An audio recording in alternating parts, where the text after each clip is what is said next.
I mean, walk us through, like when you're thinking about posting on social media, like what's that whole process look Yes. like? So something you learn about me very quickly is I have very stubborn opinions on things. Okay. So I make these opinions and I stick to them.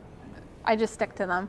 So I believe every social media has something that it's really great for. And that's why I know Facebook is buying every platform now, but I still think every platform will exist for different reasons. Yeah. So I believe Instagram is great for photos and, really short reel. Stories is everything on Instagram to me. Yeah. That's where I look at stories. I think that TikTok is awesome if you're trying to gain followers fast. It's the quickest I think you're ever going to find followers. And it's quick to go viral and make those short videos. And then YouTube is amazing for long videos. Yeah. Now, Facebook, we can talk about my Facebook fluency because as a 20-year-old, I've been struggling. I feel like my grandma right now. So I've been trying to become Facebook fluent. I've been leaning on my mom and my grandma. I'm trying to figure it out right now. And I think Facebook's awesome for connecting with, I guess, the age range that's actually buying homes right now. Yeah. So it's something I've been putting a lot of energy into, posting regularly, checking my comments and things like that. And the most interesting thing I found is because young people don't use Facebook, when I post something, it goes crazy on Facebook. I think it's because the age range for Facebook doesn't see content like mine that much.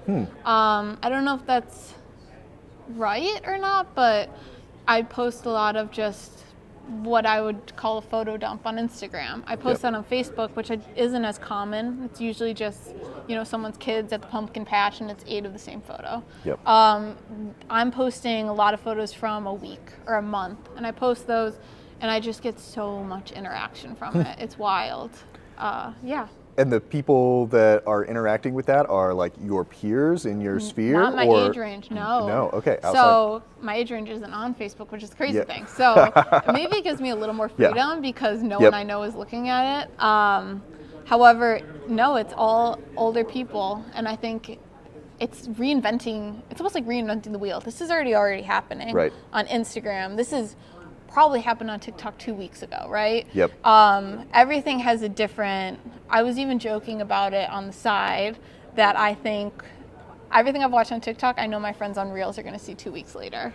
So there's Okay, so I want to pull the thread on this, right? Because I in my own social media use, like, it's funny because like the friends and acquaintances and professional contacts, will sometimes be confused because they're either seeing something and they're like, oh, really cool that you were there. And I'm like, yeah that was 2 weeks ago, or like, oh, hey, dude, like that was like, I'm in that photo, but that's not now. And I'm like, yeah, because I'm like sort of time shifting, it's like I want to, in my mind, what I'm doing is I'm like trying to be a little bit more intentional about what I'm posting and editing. Yeah. But like, so do you follow an aesthetic, by the way? Because that's what I do No, because I'm not like, I'm not creative like that, right? Okay. I wish that I was. I aspire to that. I was wondering because I know but, I do that where I can't post like I can't post a selfie 2 in a row. I can't Right. like I do a photo of me, photo with friends, photo with me. Right. Which is a whole nother thing. But like, what's the interval between the photo being taken and the thing getting posted? Like, hours, Explain that minutes? A little more. Like, how fast? Immediately. So stories, I find I try to give this tip to a lot of other realtors. I post it immediately. If I'm drinking the coffee, I take the photo. I never take it on the apps. I always take it camera roll. And then I go and I pick my favorite one. That was going to be my next question. Yeah, so I always take my photos on camera roll. And if I can, I'll take a video too. I have so many 2-second video segments everywhere that I like to collage together way later in the process. By having all of that media just stored in your photos, it's so resourceful. I mean, it's priceless to have that much media of yourself. It becomes B-roll later. Yes, exactly. I mean, I'll be sitting on my couch. I feel like I haven't done anything cool in real estate in a week. And I need something to post because that's the illusion I give. Right. If you look at my social media, it looks like every day I'm doing something awesome. Most of the time I'm just answering calls and I'm sitting at the office waiting for something to happen.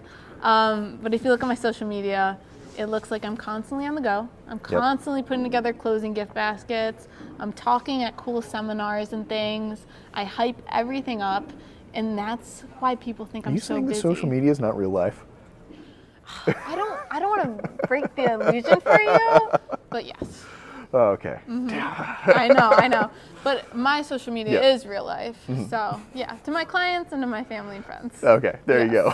Yeah, you guys can know the real secret. All right, so it depends, it sounds like. So stories on Instagram are probably what's happening right then. Yes. But a post is probably something that's a little bit more curated and thought out.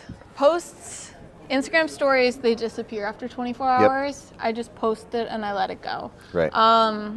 We also could do a whole segment on the different types of Instagram stories. Yeah. But I post it, let it go. When I post an actual post, that I give a lot of thought to. I like to see how to line up on my feed.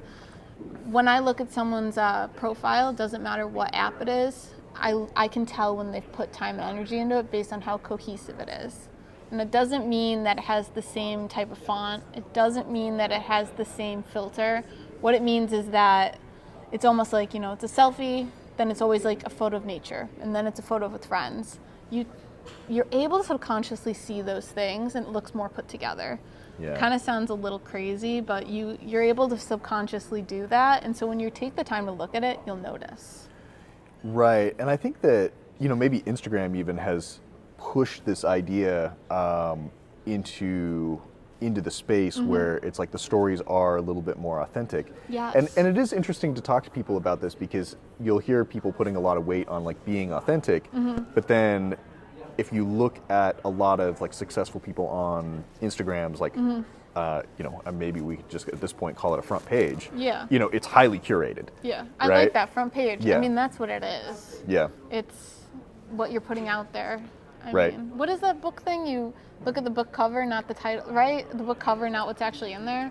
I think you're not supposed to do that. Like, don't you're judge not a book. But yeah, I mean, that's what I hope people you guys are getting more out of it. Yeah.